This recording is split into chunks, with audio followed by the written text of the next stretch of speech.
Welcome back. Joining me is political analyst Steve Flowers. Steve, thank you for being here with us. Good to be here, Paige. So right now, voters in the Wiregrass will be voting in two very big races. We've got the 2nd Congressional District and the U.S. Senate race. Kind of break down those for us. Well, you do have good races here in the Wiregrass.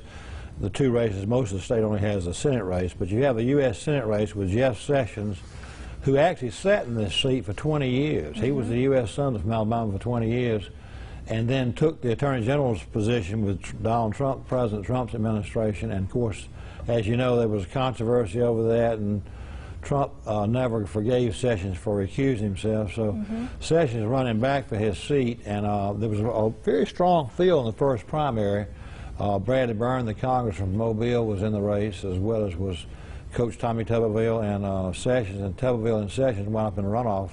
They both were around 33%, and the runoff was originally set for March 31, Paige, but coronavirus delayed everything in life, and it's only 2 weeks away, though. It's July 14th. That's right. It's coming up. Now, that 2nd Congressional District race, who do you think has the larger backing, Barry Moore or Jeff Coleman? That's an interesting race, too. Everybody from the beginning has assumed Coleman would win that race because he has a lot of personal money and he has spent it. And usually if you spend $2 million to win a congressional race, you usually win it. I think Coleman still prevails. However, he had a very large lead in the first primary. He had 40% of the vote, and Barry Moore barely made the runoff with 20%. There were two people right on his heels at 19 and 18. But in the interim, there's a real right-wing group, it's Will Hill out of Washington, called Club for Growth, which is spending a lot of money in congressional primaries around the country, and they've gotten behind Moore, so he's going to have some money for the first time. So I think it's a close race. I still think Coleman is a favorite to win. Let's talk about Sessions and Tuberville. Who do you think has the greater backing there? Polling shows that Tuberville has a lead simply for one reason, is that he's been able to get close to saying he's the closest person to Donald Trump.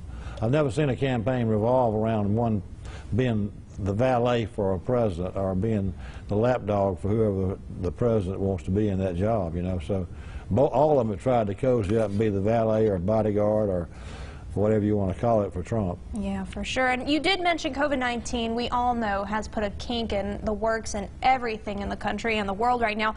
Many local officials have told us to expect delays because of COVID-19. But do you believe the worry over COVID-19 will lead to lower than usual voter turnout? I think it does. I think you've got several things. This is a unique race. It's the middle of summer.